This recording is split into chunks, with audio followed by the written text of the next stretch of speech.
Autocontrole ou domínio próprio? Você que está nos assistindo, é um prazer tê-lo conosco. Atualmente, a psicologia comportamental aborda com ênfase este assunto sobre o autocontrole ou o domínio próprio. A Bíblia Sagrada nos fala em Gênesis capítulo 4, versículo 7, que o pecado jaz à porta e sobre ti será o seu desejo, mas sobre ele tu deves dominar. É uma recomendação divina. Desde o princípio já existia conselho ao homem para gerenciar as suas emoções. A ausência do controle próprio traz prejuízos afetivos e prejuízos profissionais. Em todos os aspectos da vida, o prejuízo está presente.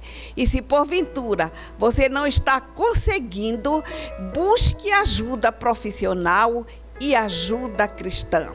Vá em busca do autocontrole e tenha maiores oportunidades de ser bem-sucedido.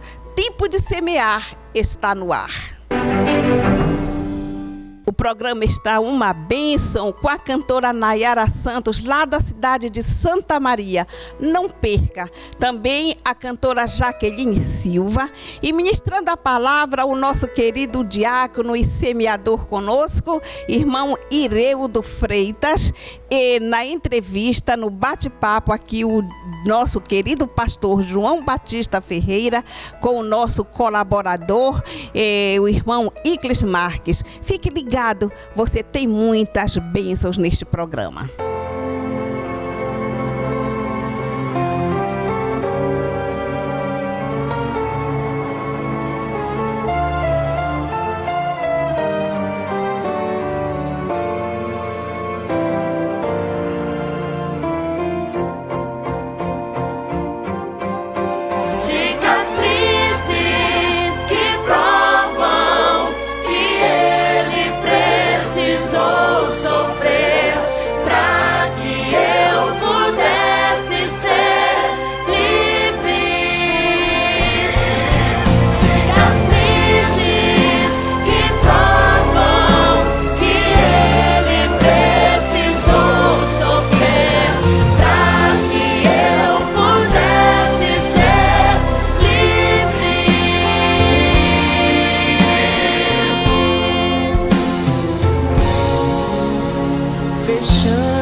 Sofrimento é demais e até difícil imaginar que alguém consiga aguentar sofrer assim.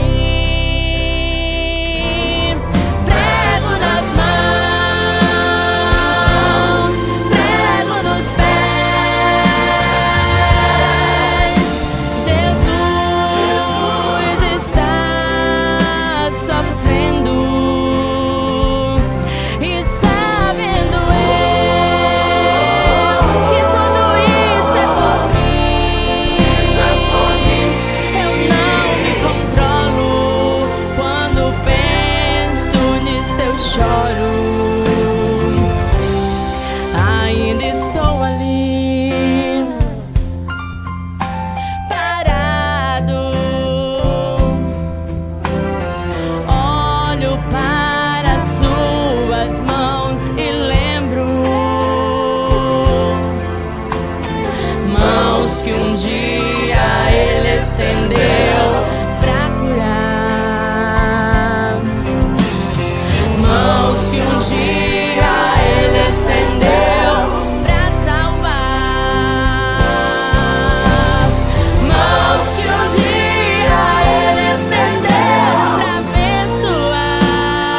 Muito bem, é com muita alegria que nós estamos aqui nesta oportunidade tão preciosa para nós tratarmos de um assunto que é um assunto pertinente aos dias e tempos que nós vivemos e queremos falar a respeito do cristão e a política.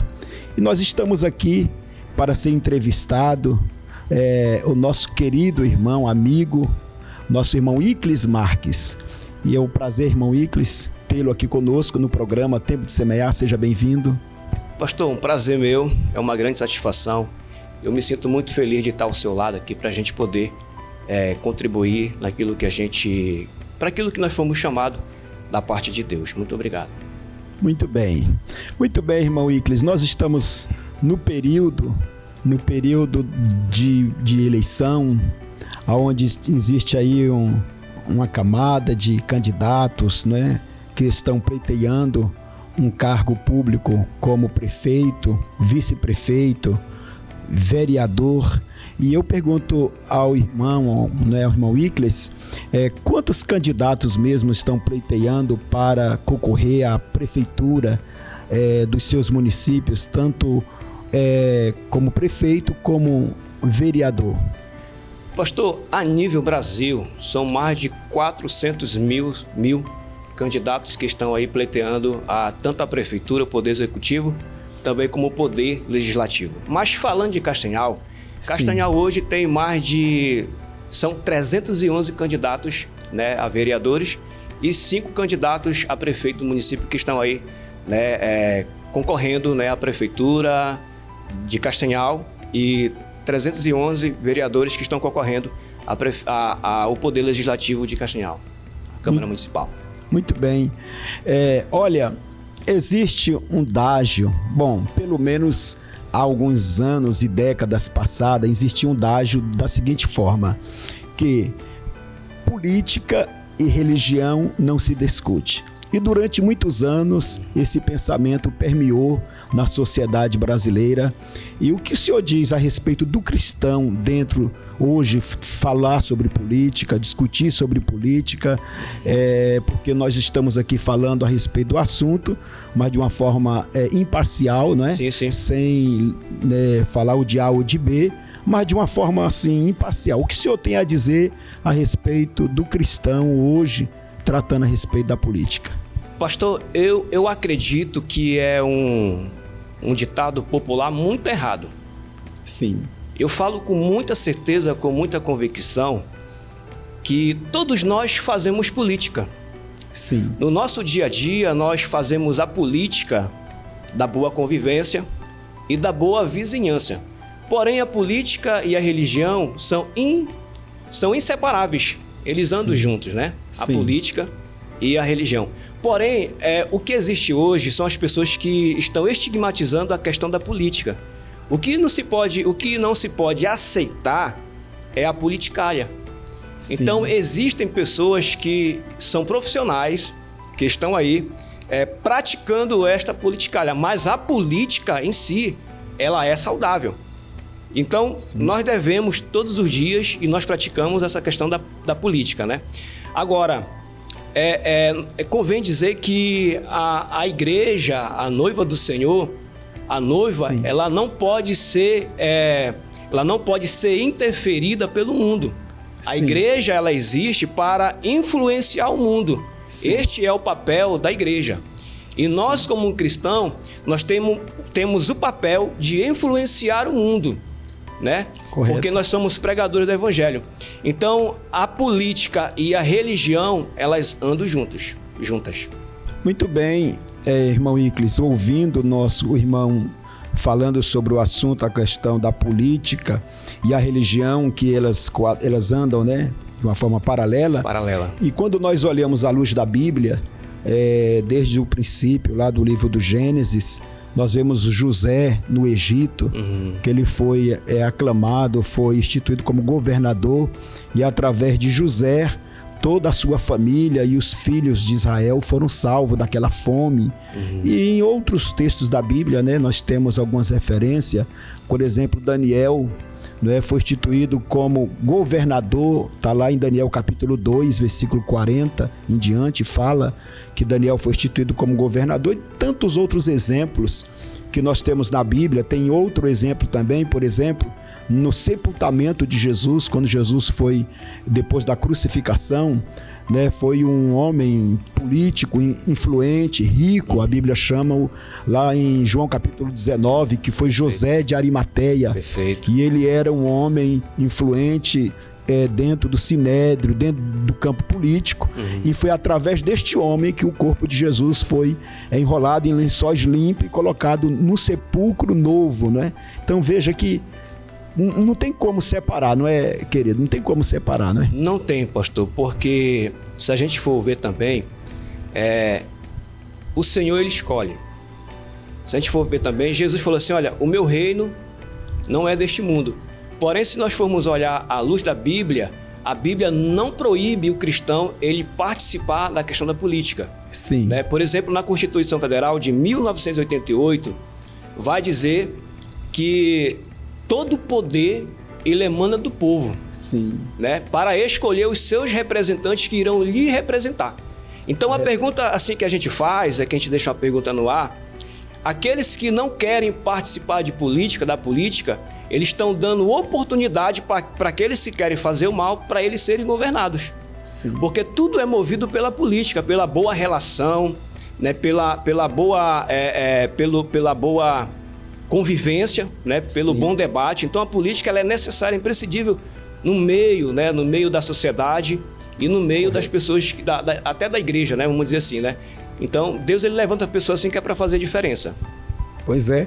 E quando o Icles falando a respeito que existe pessoas de más intenções dentro do campo da política, dentro da política, nós vemos hoje nos dias atuais, não é?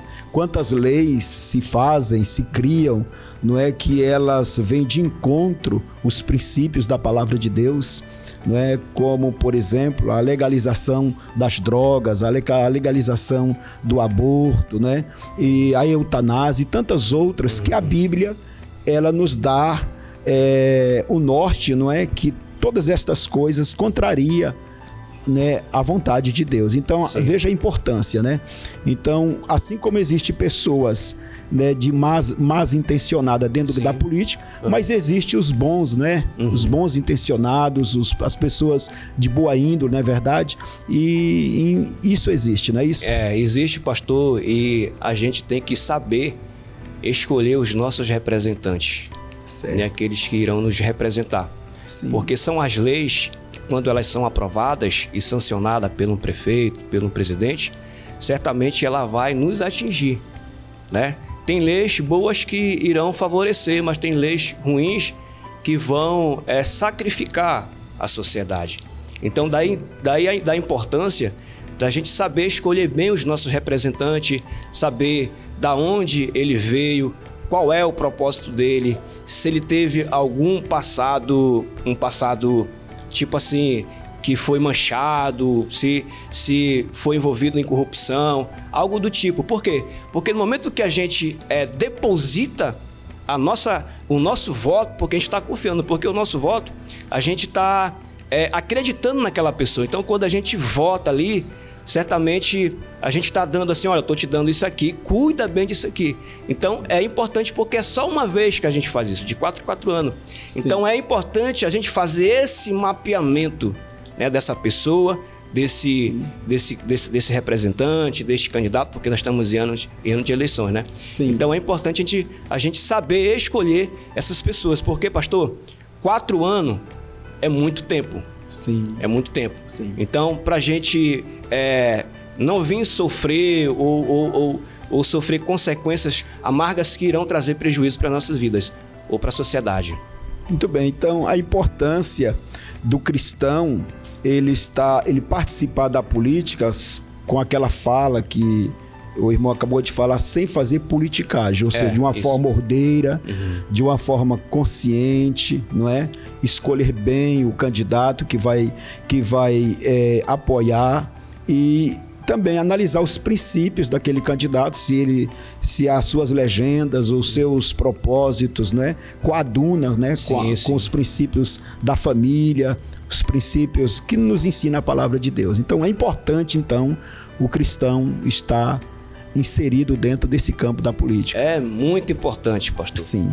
O senhor imagina a bicicleta sem um pneu? Sim. A gente consegue andar? Não consegue, né? O certo é ela ter 2 pneus. Então, a religião e a política, ela na sua essência, ela traz benefício para a sociedade, entendeu? Então, é necessário a gente pôr pessoas com princípios, com valores, principalmente aquelas pessoas que elas seguem à risca a palavra de Deus, porque a Bíblia Sagrada é o livro dos livros. Sim. E é o livro que nos ensina a ter essa boa convivência, esses bons princípios, e nós devemos aflorar isso aonde quer que nós estejamos. E na política não é diferente. Certo. E muito bem, esse ano de 2024, né, nós estamos já no mês de setembro, né, agora é setembro. E no mês de outubro, no dia 6 de outubro, será o grande dia, né? Isso. Dos cristãos, de toda a sociedade, né? Tomar aí uma decisão, isso é importante. Então tem esse período, né? De quase aí 30 dias para escolher um candidato. E isso é importante, fazer esses análises. Sim. Na qual o nosso irmão acabou de dizer, não é? Pastor, dentro disso é importante ver, pesquisar a vida do candidato. Sim. Quais são as propostas dele para a sociedade, as propostas dele que irão fazer a diferença no tecido social, né? Bem certo que uns usam propostas mirabolantes que é para atrair o eleitor, mas o eleitor ele tem que buscar saber, né? Fazer essa leitura e entender que certa proposta é como se fosse um tipo de arapuca. Sim. Né? Não tem arapuca que é para pegar o pássaro? Sim. Então tem propostas que é mirabolante, que é para pegar o eleitor, mas o eleitor ele tem que estar esperto e saber de fato em quem ele vai votar. Muito bem. Olha, o nosso tempo já está inspirando e é um campo, né, da política muito vasto, né, muito amplo, mas nós estamos muito agradecidos a Deus pela vida do nosso convidado, o irmão Icles Marques. Que Deus continue abençoando a sua vida, né? Que seja bem-vindo. Então, as suas últimas palavras a respeito do assunto, fique à vontade para deixar um conselho aí para todos os cristãos, servos de Deus, meu pastor, toda a sociedade que nos assiste. Meu pastor, devido ao tempo, eu quero aqui agradecer a oportunidade e que nós possamos refletir bem nesse ano de eleição, porque o nosso futuro depende de cada um de nós. Então, que nós venhamos votar com a razão, e nem com o coração e nem com a emoção, mas com a razão. Então que nós possamos ser racionais naquelas pessoas que nós vamos depositar o nosso voto de confiança. Então pense bem, porque o dia de hoje ele fará totalmente a diferença no dia de amanhã.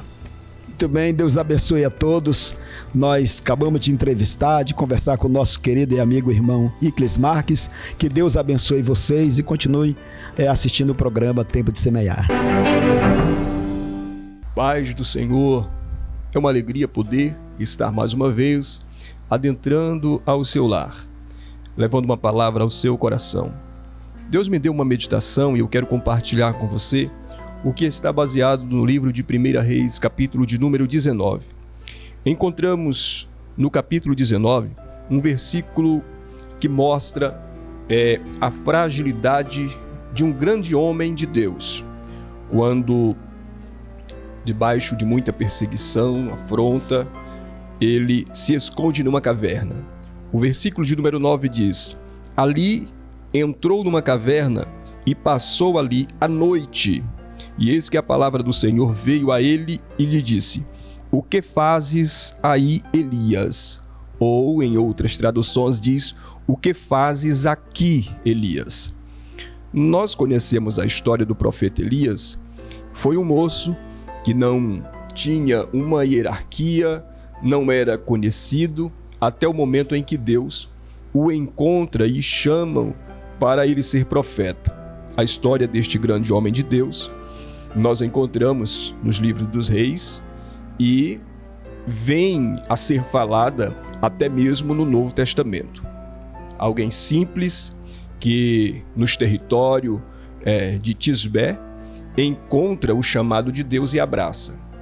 Eu sempre costumo chamar esse chamado de Deus algo surpreso.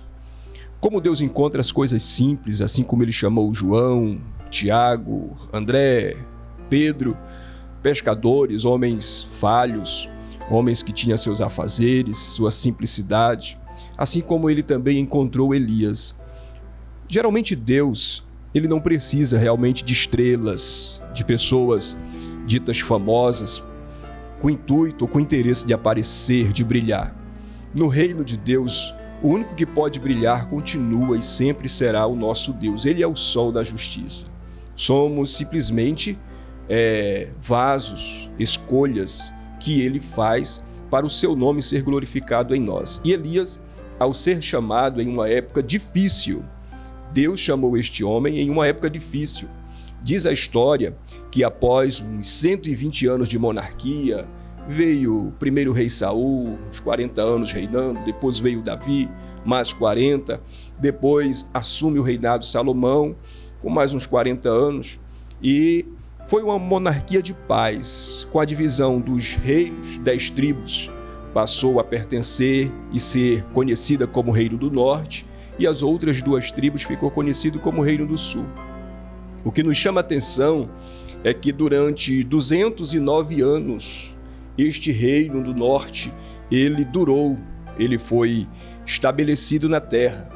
Passaram-se várias dinastias, né? Dinastias são aquelas famílias que assumem o reinado, vai morrendo o rei, o filho vai assumindo, e segundo a história de reis, nenhum desses reis eram homens que temiam a Deus, eram homens desobedientes, pecadores, que se curvava diante de outros deuses, praticava o que era mal e fazia com que não só o sistema religioso entrou em uma corrupção, como todo o sistema político, social, material. Então Deus, olhando para as 10 tribos e vendo o clima caótico em que se encontra, Deus levanta Elias. Elias, ele vai profetizar exatamente no período do reinado de Acabe, um rei terrível, um rei desobediente a Deus, que era casado com uma mulher também completamente, eu posso dizer, uma mulher completamente imoral, idólatra, feiticeira. Era uma terrível arma na mão do adversário para matar e perseguir os profetas de Deus. Elias provou que Deus era com ele, desafiando os profetas de Baal, mostrando através do poder da palavra que ele pronunciava os milagres de Deus. Não era à toa que uma nuvem deixava de derramar chuva através da profecia da palavra falada. Não era à toa que o fogo descia do céu quando ele assim pedia e clamava. Mas ele, se vendo em meio a todas essas circunstâncias, um determinado momento ele se sentiu acuado. Como muitos homens de Deus que nesse momento me escuta, seja você pastor, presbítero, missionário, diácono, auxiliar, você que tem uma chamada de Deus e você percebe que Deus é com você, mas de repente você olha para as circunstâncias e sente vontade de desanimar, de parar, de se esconder, porque Elias, tudo o que ele imaginava era que, à medida que Deus mostrava os sinais, derramava fogo do céu, destruía os profetas de Baal, comprovava através da palavra que a chuva não caía, de repente a chuva voltava a cair de acordo com a palavra. Ele imaginava o seguinte: o povo vai ver, vai ouvir, vai se curvar e se converter, e principalmente Acabe e Jezabel. Parecia que ele estava navegando em um barco contra a maré, lutando e as forças se acabando. É o momento em que ele se entristece, é o momento em que ele resolve parar e se esconder. E quando ele está escondido em uma caverna, depois de alimentado por Deus, Deus ainda conta com ele. Deus poderia ter desprezado, Deus poderia ter chamado e escolhido outras pessoas, mas Deus foi lá e disse: Elias, o que fazes aqui? Nesse momento eu quero que a palavra de Deus chegue ao seu coração. Falo com pessoas, quem sabe, naquela canção da Shirley Carvalhais que diz: hoje alguém falou seu nome para mim. Quem sabe você está sofrendo tanto aí, coração em pedaços, despedaçados, foi vencido pelos laços dessa vida. Eu sei que o nosso meio evangélico é um meio de muito ganho, de muitas percas. Ganhamos almas e muitas vezes perdemos joias preciosas. E talvez você é um jovem que um dia cantor, tocou em uma banda na igreja. Talvez eu esteja falando com uma jovem que foi ferida emocionalmente. E eu esteja falando agora com alguém que um dia pertenceu ao círculo de oração, era usado em profecias, de repente foi ferida por algo e resolveu parar, estagnar, se esconder, porque não viu nenhuma recompensa em todo o seu trabalho, em todo o seu esforço feito. Isso é exatamente o que o adversário quer que nós venhamos pensar. Nós não trabalhamos aqui nessa terra para sermos recompensados aqui. O próprio Jesus fez cego enxergar, fez paralítico andar, multiplicou o pão, andou por sobre as águas. Qual foi a recompensa que ele teve aqui nessa terra? Os gritos, os clamores das pessoas mais tarde gritando: crucificam, crucificam. Por quê? Uma certa vez ele disse: o meu reino é eterno, não é deste mundo, daqui eu não sou. As promessas de Deus para nós, primeiramente, elas são espirituais. O que existe de ministérios, igrejas surgindo, pregando, semeando um evangelho de prosperidade, persuadindo as pessoas, isso é comum na terra. E as pessoas correm desesperadas porque querem ter a sua saúde 100%. Quem não quer ter o seu carro novo, a sua casa nova? Quem não quer olhar para o seu corpo e ver ele saudável? Mas eu lhe pergunto, será que tudo isso, a vida se resume nisso? Analise a vida da igreja primitiva, apóstolos, como eles viveram em completa intimidade com o Senhor. Uma vida de obediência, mas observe o fim deles, vida de perseguição. Alguns foram queimados, torturados, levados às arenas, devorados pelos animais. Por quê? Porque para o crente, para quem serve a Deus, seja você pregador, pastor, presbítero, diácono, alguém que um dia serviu e não está mais servindo na obra, o que interessa para Deus é que nós venhamos descansar em um reino eterno com Ele. Então não fique iludido achando que se eu plantar aqui, eu vou colher aqui. Tem coisas que nós só colheremos na eternidade. Portanto, você que me escuta agora, volte a cantar, volte a pregar. Saia do comodismo, da tristeza. Nenhuma palavra humana, ela pode deter um chamado de Deus na vida de alguém. Não viva de acordo por aquilo que as pessoas falam de você, viva de acordo com aquilo que Deus, que a palavra de Deus fala para você. Eis que pensamentos de paz tenho para você, pensamentos de paz para te dar o fim que desejas. Olhe para a palavra dizendo: se tu passares pelo fogo, as chamas não te queimarão. Se te mergulharem nas águas, elas não te afogarão. Olhe para o conteúdo da palavra. Veja o Salmo 46 dizendo: olha, Deus é o teu refúgio, Ele é tua fortaleza. Então olhe para a palavra. Não deixe com que as palavras que vieram ao teu ouvido te coloquem nessa caverna, ao ponto de você dizer: para mim não me interessa mais. Observe que quando Deus visita Elias, ele recebe a presença de Deus. E é o que eu desejo neste momento.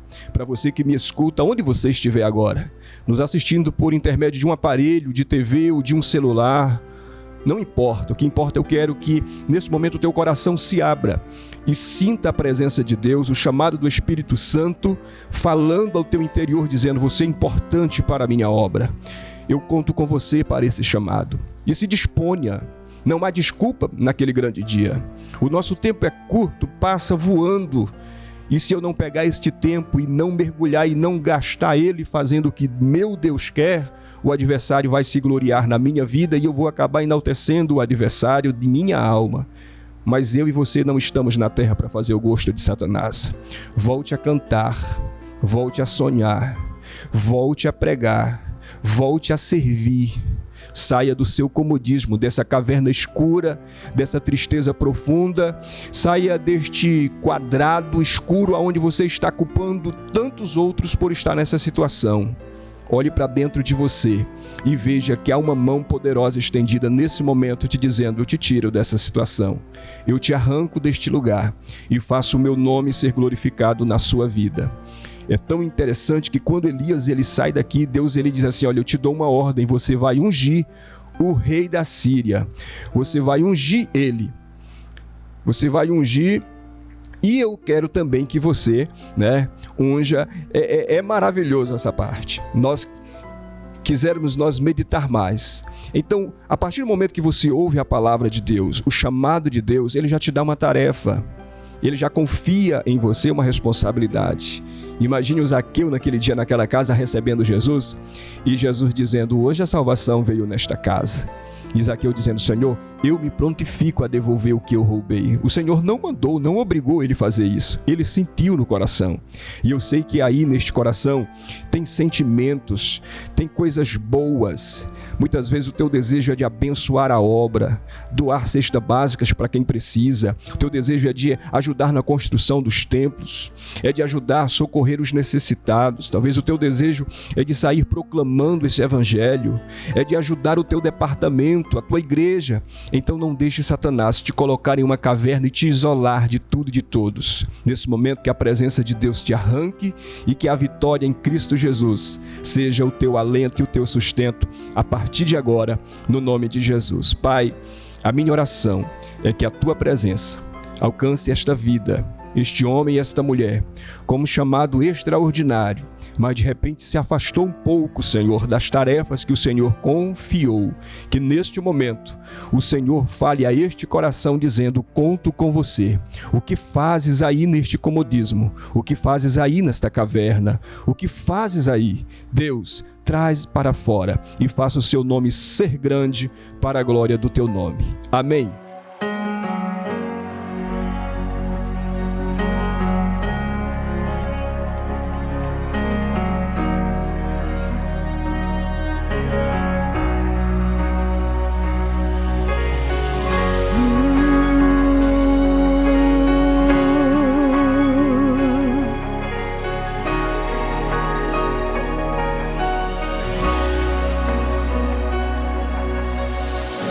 Quantas vezes planejei em abrir mão de tudo. Na verdade eu até deixei as minhas redes para trás, mas não me conformei e decidi tentar um pouco mais.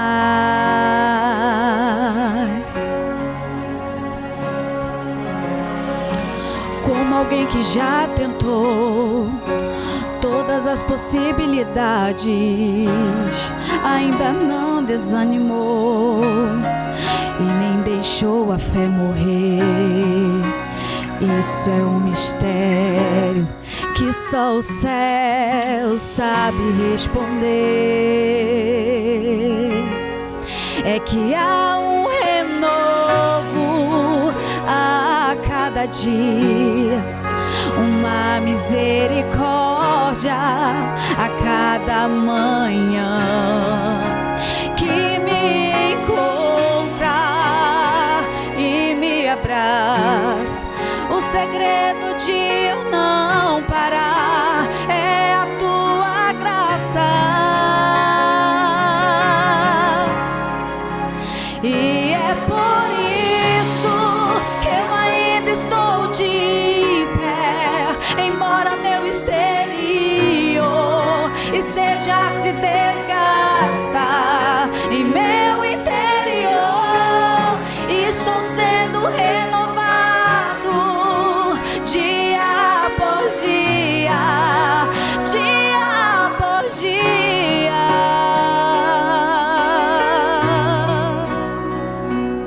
Oh, oh, oh. Há um renovo a cada dia, uma misericórdia a cada manhã, que me encontra e te abraça. O segredo de você não parar é a tua graça.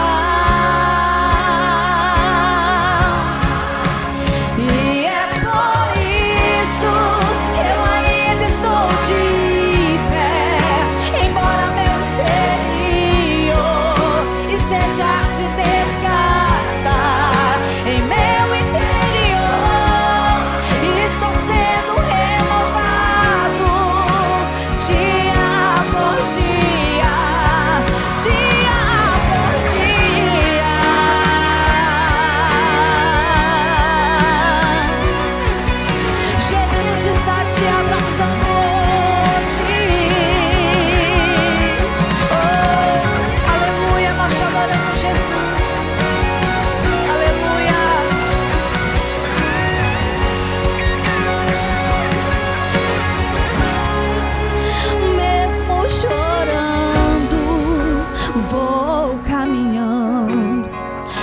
estou sendo abastecido pelo Espírito Santo.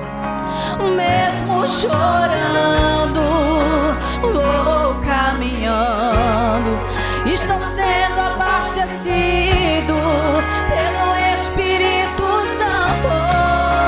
Mesmo chorando, vou caminhando. Estou sendo abastecido pelo Espírito Santo. Mesmo chorando, vou caminhando. Estou sendo abastecido pelo Espírito Santo. E é por isso que eu ainda estou de pé, embora meu exterior seja se desgastar em meu interior. Estou sendo renovado dia por dia, dia por dia. E é por isso que eu ainda estou de pé, embora meu exterior seja se desgastar em meu interior. Estou sendo renovado dia por dia, dia por dia, dia por dia.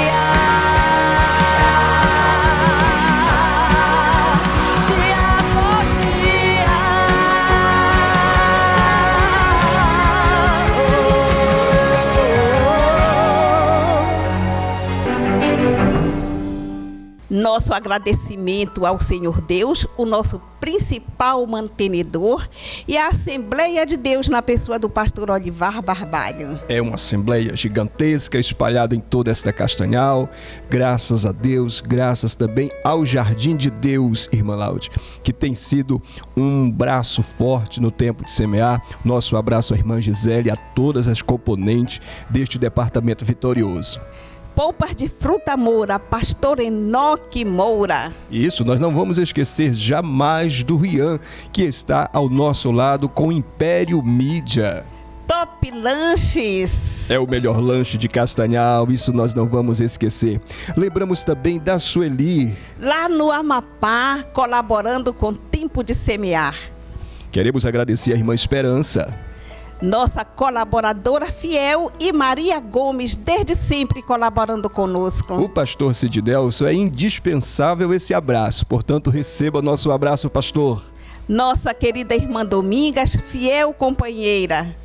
E são tantas as pessoas que estão ao nosso lado, irmã Laude, e eu tenho certeza que Deus vai levantar mais pessoas ainda. Se Deus quiser, você pode se tornar um colaborador de Tempo de Semear e ser um semeador conosco. Deus abençoe sua vida.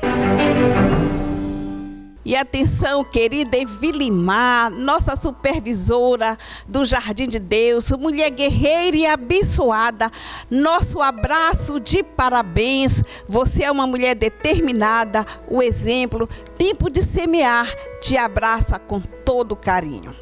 E chegamos ao final do nosso programa, sempre lembrando que no próximo final de semana nós temos aquele encontro novamente. Até lá, se Deus quiser.